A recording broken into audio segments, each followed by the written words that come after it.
Hello friends, आप सभी का बहुत बहुत स्वागत है और एक बार फिर से हाजिर हूँ मैं एक नई रेसिपी के साथ। आज मैं आप लोगों के लिए लेके आई हूँ लोहड़ी स्पेशल रेसिपी। ये मेरे गांव में जो मैं फेस्टिवल को हम जिस तरीके से मनाते हैं, मैं वही रेसिपी आपके साथ शेयर करने वाली हूँ। तो उसके लिए मुझे चाहिए 1 कटोरी कच्चे चावल, आधा कटोरी पोहा जिसे चिवड़ा भी कहते हैं, चिवड़ा, और आधा कटोरी मुझे चाहिए तिल, गुड़ टेस्ट के अकॉर्डिंग लेना है, कम या ज़्यादा जितना मीठा आप पसंद करते हो, और थोड़ी सी मूंगफली। अगर आपके पास अखरोट हो तो आप अखरोट भी ले सकते हैं। तो हम इस रेसिपी को बनाना शुरू करेंगे। कच्चे चावलों को हमें 2 से 3 घंटा पहले पानी में भिगो के रखना होता है। इस तरीके से मैंने इन्हें 2 बार पानी में धो लिया था अच्छी तरह से, फिर इन्हें भिगो के रख दिया था ताकि चावल जो है थोड़े से सॉफ्ट और नरम हो जाएं। ये देखिए, इस तरीके से टूट रहे हैं, मतलब ये थोड़े से सॉफ्ट हो चुके हैं। 2 से 3 घंटे मुझे इन्हें भिगो के रखे हुए हो चुके हैं। तो चलिए अब हम इस रेसिपी को बनाना शुरू करते हैं। चलते हैं गैस काउंटर टॉप की तरफ। गैस की फ्लेम ऑन करने के बाद कढ़ाई में हम डाल देंगे 1 चम्मच घी और इसे अच्छी तरह से मेल्ट होने देना है पहले घी को। घी जब हमारा अच्छी तरह से गर्म हो जाएगा तो उसमें हम ये आधा कटोरी जो तिल हमने लिए थे इन्हें हम डाल देंगे और इन्हें थोड़ा सा गोल्डन ब्राउन कर लेंगे। घी में हम इन तिलों को अच्छी तरह से भून लेंगे। पहले मैंने तिल को 4 से 5 मिनट तक इस घी में अच्छी तरह से भून लिया है।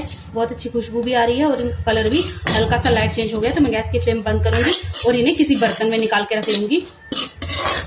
तिल को निकाल लेने के बाद अब हमें फिर से 1 चम्मच घी डालना है कढ़ाई में और इसे अच्छी तरह से घुलने देना है हमें। घी अब मेरा बहुत अच्छी तरह से गर्म हो गया है, तो अब मैं इसमें ये कच्चे चावल डाल दूंगी। गैस की फ्लेम को फुल कर लेना है और इसमें हमें 2 मिनट तक ये कच्चे चावल जो है वो इस घी में भून लेने हैं हमें अच्छी तरह से। बस 2 मिनट ही भूनना है इन चावलों को हमें घी में। मैंने 2 से 3 मिनट में इन कच्चे चावलों को घी में अच्छी तरह से भून लिया है। अब हम इसमें डाल देंगे गुड़। अगर आपके हाथ से टूट जाए, मेरा तो गुड़ बहुत अच्छा था जैसे अच्छे से हाथ से टूट रहा था। अगर नहीं टूट रहा है तो आप कद्दूकस के डाल सकते हैं, कद्दूकस करके डाल लीजिएगा गुड़ को। और इसी के साथ हम इसमें डाल देंगे आधा गिलास पानी। आधे गिलास से ज़्यादा पानी नहीं डालना है। अब इसे अच्छी तरह से इसमें पका लेना है हमें। गुड़ में ये चावल जो है गुड़ में अच्छी तरह से पक जाने चाहिए ताकि बढ़िया सा मीठा हो हमारी रेसिपी में। अब इन चावलों में जो है वो उबाल आ चुका है, तो अब हम इन्हें ढक्कन लगा के रख देंगे। 70 to 80% हमारे चावल जो है वो इसी चाशनी में पक जाने चाहिए। हमें 70 to 80% ही कुक करने हैं चावल इसमें।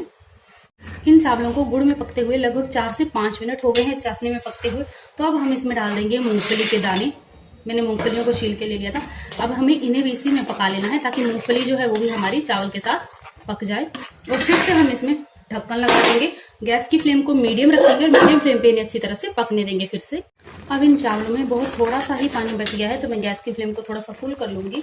और अब इसमें हम फाइनल चीज यूज करेंगे, वो है पोहा। पोहा हम इसमें पहले भी डाल सकते हैं, डालने को सब चीज़ एक साथ भी डाल सकते हैं, लेकिन उससे क्या होता है कि पोहा जो वो बहुत जल्दी ओवर कुक हुए चावलों की तरह हो जाता है। तो जब पानी बिल्कुल थोड़ा सा बचे तभी आपको इसमें पोहा डालना होता है।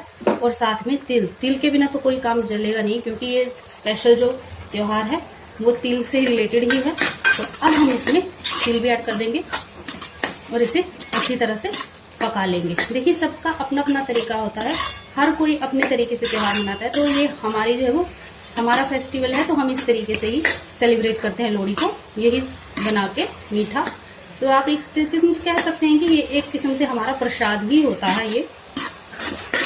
तो इसे थोड़ी देर हम और पका लेंगे। तो दोस्तों, मेरी जो रेसिपी है जिसका नाम है तिल चौड़ी, क्योंकि मैंने आपको अभी तक नाम नहीं बताया था, इस रेसिपी का नाम होता है तिल चौड़ी। ये बन के तैयार हो गई, तो मैं गैस की फ्लेम को बंद कर दूंगी।